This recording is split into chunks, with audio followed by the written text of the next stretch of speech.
I know you got to move because you was too big. You know, you was standing up over the top of me in front of this camera. I can't help it.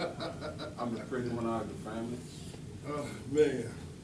Look, man, before we get started today, man, I want, you know, we always talking about, you know, what we going through out there in the streets, man. I just want to read something to one of our guys that ain't going to get a chance to come, never come to a man-to-man. Last Saturday, this is a text from Brother Smoke X. He said, brother, I'm so sorry. I'm sick. I tore my car up trying to take 5X to work. And he never got there. My phone was turned down because James was blowing it up. Anyway, too early, 7 a.m. I feel terrible. This will never happen again. That was his text to me last week. The reason why he didn't make it last week. 2 days ago he passed on. You know, and I was sitting at his house the day he passed on. I was actually one of the last people he saw outside of his girlfriend. The last person he saw. And he was telling me then, man, I'm gonna be there Saturday. I never miss another one. He ain't gonna never get down one of them. You know, just that easy, man. You know, just that simple. You know, leaving way too fast. Not knowing what tomorrow's gonna bring. You know what I mean? I sit here and I talk to y'all, man. I think about my mom. And that, you know, what she used to say all the time. You know, that is, you know, why put off tomorrow what you can do today. A lot of times we do that, especially men folks. We feel like we can always, you know, get it done tomorrow. I can make up. I can do the thing. I can fix it. And oftentimes you can because God is circulating all through you. Oftentimes you can accomplish the impossible. You can do it. And often they be looking at you like, how did he do that? That's because we're flowing through your veins, you know? So yeah, we can oftentimes fix it tomorrow. But why put ourselves under the gun like that? Knowing that tomorrow might not never come for us. Might not never come for one of us. You know, and I say that for my man Smoke. You know, he never got a chance to come. I seen it all in his face, man. He was like a little kid. He couldn't wait. We sat off in that idiot box for months and months together. You know what I mean? And we never even really crossed paths. And we was of the same faith. And we really never talked to one another because he was older and I was younger. And he was set. And I was running around, tearing up stuff. He was trying to get me to listen. And I had a hole going straight through. Wasn't no listening. You know, so when we finally got a chance on the outside here to start talking, he was like, man, I never knew you for who you are today. I never saw this about you. I never talked to me like this. I said, yeah, because I was in that case. I was fooling. I was having a good time. I was making my way. I was treading water. I was still doing what I thought I was supposed to be doing as a man. Man. And so we never really seen eye to eye. But in his last days, my last days as well, I know they short. Ain't gonna be another 50 years. I hope not. I hope not. I'm gonna tell you the truth. I ain't planning on being with that long. I ain't suicidal anyway. I just ain't planning on being that long. I've been here long enough. I'm tired of most people I know now. So with that being said, let me move on. Right? But Smoke, man, you know, I just hate that the brother got enough. You know, y'all never got a chance to meet him, man. He truly was a good guy. He had been through the fire, that came back from Detroit, didn't have no family here, didn't have nobody here. So he really didn't know nobody, you know what I mean? So but he was looking. He was abrupt, but he also was cautious, just like me and you. So we just came out talking to everybody. You know what I mean? But they ain't ready yet. But anyway, man, I just wanted y'all to know, man, that we had a brother, man, in the past, man, and we ain't gonna get a chance to see no more, man. I ain't gonna get a chance to see no more. Y'all ain't gonna never get a chance to see. Good guy. I just wanted to make sure we started today off and letting them know, and then each and every one of us know that y'all didn't know him, but we're gonna think about him today too as well. Because he gone, our brother. But anyway, man, and more importantly to that, I got a phone call. About Tuesday, right? Kind of shook me a little bit. You know, and I don't say that often. Kind of shook me a little bit. Then I thought about my faith, as they say. I thought about Genesis 1:26. Man, I thought about God. I thought about what he gave us. What he wants us to have, what he wants us to be, what he wants us to do. I started thinking about those things, man. You know, so God 1:26, man. Genesis 1:26. God 1:26, man. You know what I mean? Genesis 1:26. God 1:26. As long as we keep that in mind, Genesis 1:26, God 1:26, that's your Father and you are his Son, and everything can be accomplished through you. Because it's not through him, man, it's through you. Everything be accomplished through his Son. He gave you dominion. Let me put it to you like this, right? Now, if God wanted you to be mere man, right? If he had no faith in you, if he had, why he lead us? If you're not perfect. If you're going to be man anyway, and you're not going to be perfect, why lead us? You're not perfect. You don't need no rules. You don't need no guidelines. You're gonna survive anyway. That's the first law of man. You don't know. Let somebody come in here right now and try to hurt you. You're gonna do what? Number one, defend yourself. You're gonna do the first law of the land, and you're gonna try to survive. So you already got that. I don't care if you're a dog, cat, back your cat into a corner. Y'all from the South, y'all know what it's gonna do. It's gonna fight. You're gonna come out that corner. You already got the basic animalistic tendencies already to survive. So if you already got that, what is this for? What is the Holy Quran for? If you're not going to be perfect anyway, what's the sense? Because you're supposed to be perfect, or close to it. You're supposed to be in the image and likeness of your Father. See, let me tell you what's going on, man. They spooking us out, man. You know, they got us believing one thing, that we should be fearful. And another, you know, we should always be afraid. And then they took these scriptures and they turned them up backwards and upside down and gave it to us. Scary. Always worried. Because we really don't know. But we ain't took the time to really read it ourselves. We ain't took the time to do this. So what we get? We get a bunch of misinformation about who we should be. When everything in this book tells you, man, that you are supposed to be the top of the food chain.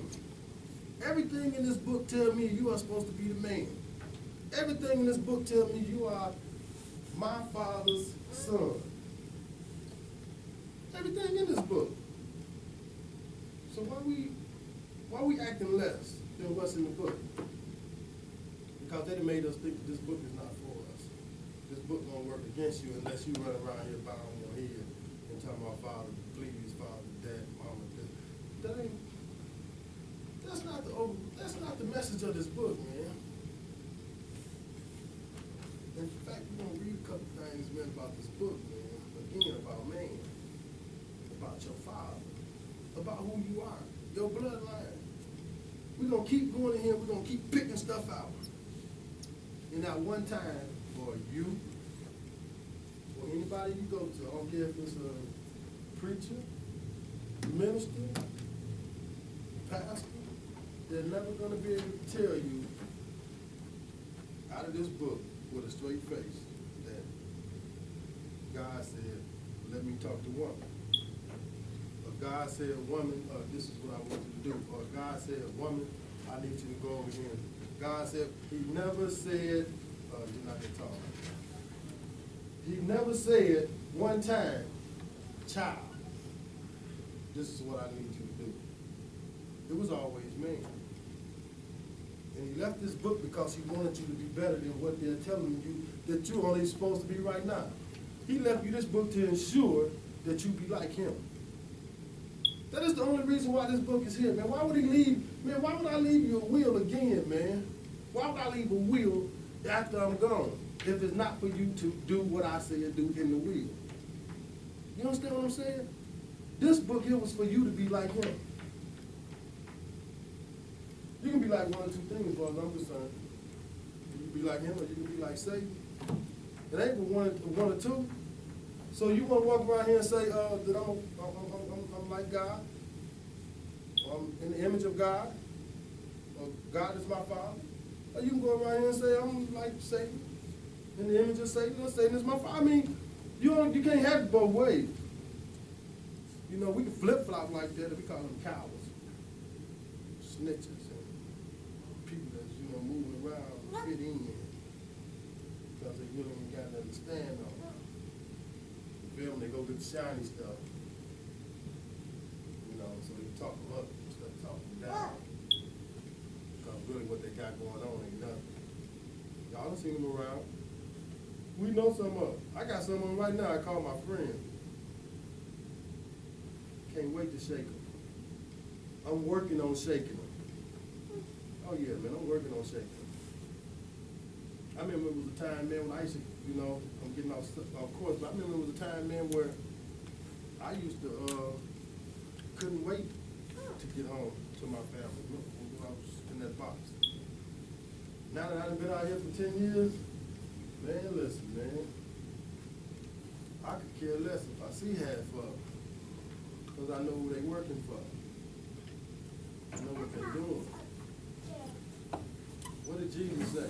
Who is my mother, my sisters, and my brother? If you're not doing what I'm doing, then I don't care nothing about what you're talking about. I ain't going with you. We a family. Family work together. Plain and simple.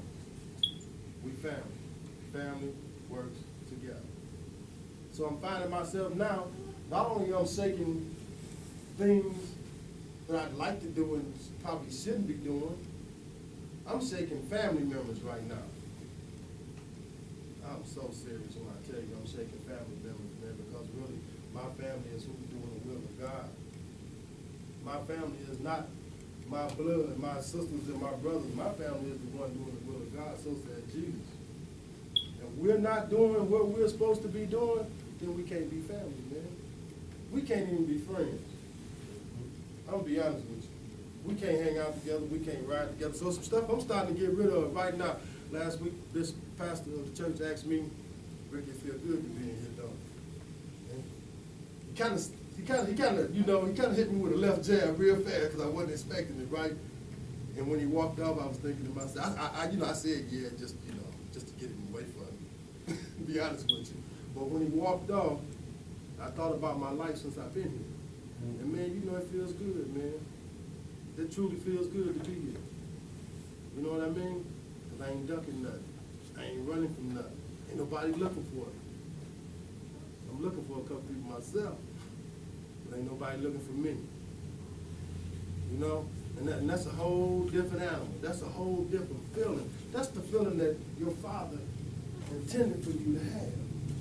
That's the feeling that's supposed to be moving through you. That motivates you. That conquers everything that gets in his path, just like your father. I ain't saying you're supposed to be running around here like wildfires and burning up stuff. I'm just saying there's supposed to be a spirit moving in you right now, man, that's supposed to be like your father, that's unquenchable. You can't conquer it. Mm-hmm. That's what we did. That's man. Father said, I like to call him Father instead of God. I know y'all starting to pick it up. Father said, my father said that I am the greatest of all. He said that everything here is food for me. This is in the beginning now. In fact, let's go here. Let's do this. I don't know where exactly I'm going right now, but let's do this here, man. I really want you to understand something about your father, man. This is after the flood, right? After went through, put everything in the boat, filled the boat up. Water, receded.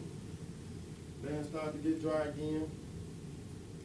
And Noah built the ark to the Lord. Of all the best foods and fresh everything, stuff that wasn't, tainted. This was the best of everything. And when the Lord smelt on I call it the stick, he said, let me read this. Let me stop talking for my father. He said it right here.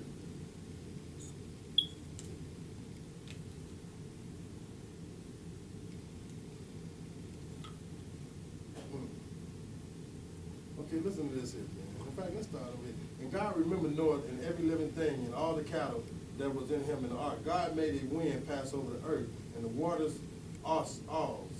The fountains also deep of the windows of the heaven were stopped, and the rain from the heavens was restrained. And the waters returned from the earth continually, and after the end of the 150 days, the waters were abated. And the ark rested in the 7th month on the 17th day of the 7th month upon the mountain of Arad.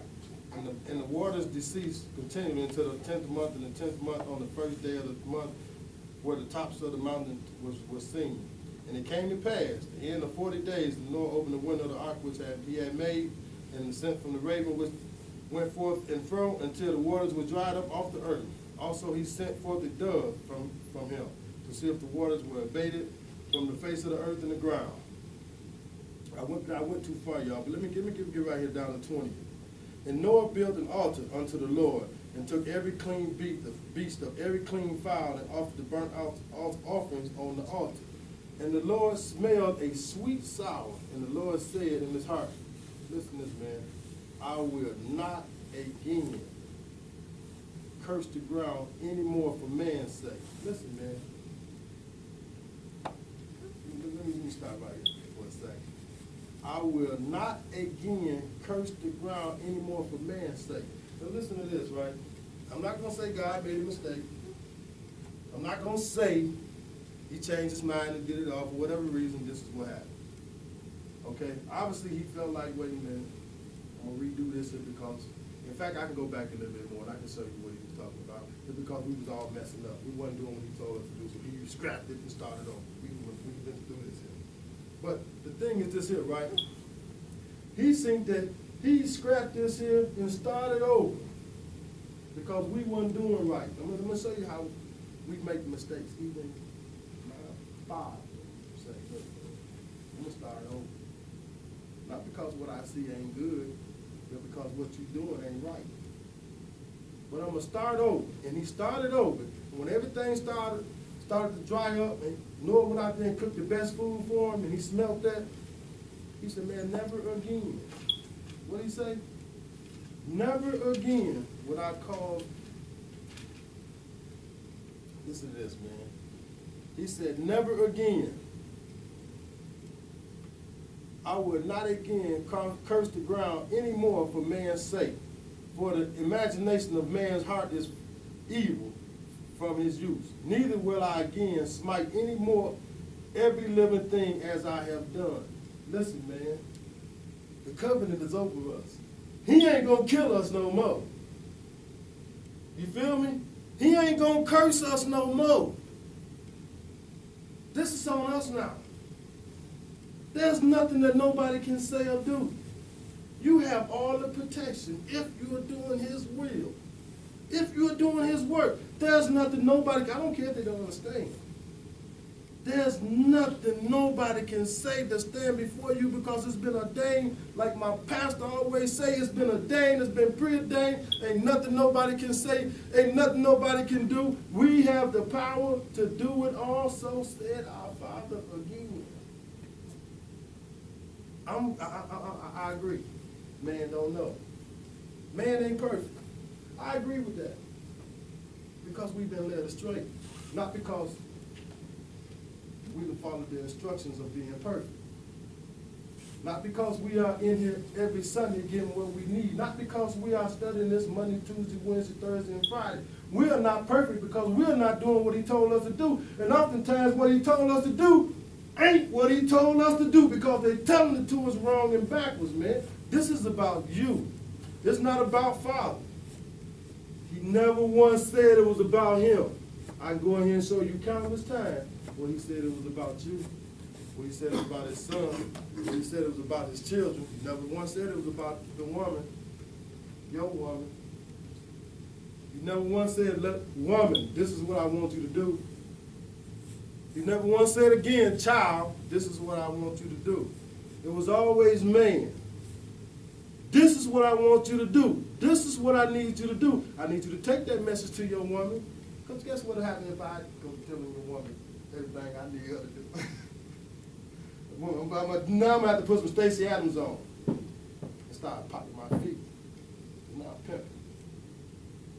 promise you this here. If I'm talking to your woman and encouraging your woman more than you talking to her and encouraging her, guess who she gonna be thinking about? Think she thinking about you? Think about me. So now what I got to do now? I got to really man up now. If you ain't gonna do it for you and yours, now I got to do it. No, man. It's for you. It was always about you. It was always so you can take that message home to your woman and to your children. It was always to safeguard the man and family. You can't safeguard man and woman, and you're not there, wherever she may be. Can't safeguard her. We got to get home. We got to get educated, then we got to get back home. Because truly, man, I agree. This is where it's at. All the answers will apply correctly. This is where it's at right here. You ain't cursed. You are not cursed. You are not the enemy. In fact, you are the greatest. You will always be the greatest. I don't care what state of mind you're in, even in your messed up state of mind, you're still the greatest. All you gotta do is walk over there to the corner and turn the light switch on. And your greatness starts to show. Right then. It ain't like it takes time. This ain't something you put in the microwave. This ain't nothing you put in a pot and let the water boil for a little while. You are already it. You are designed for the greatest of all time. You are it. In fact, man, he said, man, everything belongs to you, man. Why? Now, let me show you how this works, right? He said it all yours, right? You have dominion over it all. Now, why all of a sudden you don't have dominion? Why all of a sudden you are the food instead of the beneficiary? Because we go right back here to Ezekiel. Y'all know Ezekiel, right? The one that's on our flyer, the one we be putting out all the time. Ezekiel 34, man. Listen to this here, man. Just listen to this, man. Because, we still ain't got to Ezekiel yet. Like we want to, like I want to. Listen to this, man. And the word of the Lord came to me, saying, Son of man, prophecy against the shepherds of Israel, and prophecy and say to them, this is what the Lord of the shepherds of the word say. Woe to the shepherds of Israel, and feed them who feed themselves. Should not the shepherds feed the flock? You eat the fat and clothe yourself with the wool. You yourself slaughter the fatlings, but you do not feed the flock. The weak you have not strengthened, nor have you healed those that were sick, nor have you bound up which was broken, nor brought back which was driven away. Man, listen, I can keep doing this all day, man. I can keep doing this all day about you and why you're a fool and why we're not here, why we're not in the places that we should be to make sure our women and our kids are straight. This is about you, man. I don't care how many times you read it, time and time again. This is about you. It's about you. It's about man. It's about man. It ain't about woman. It ain't even about God.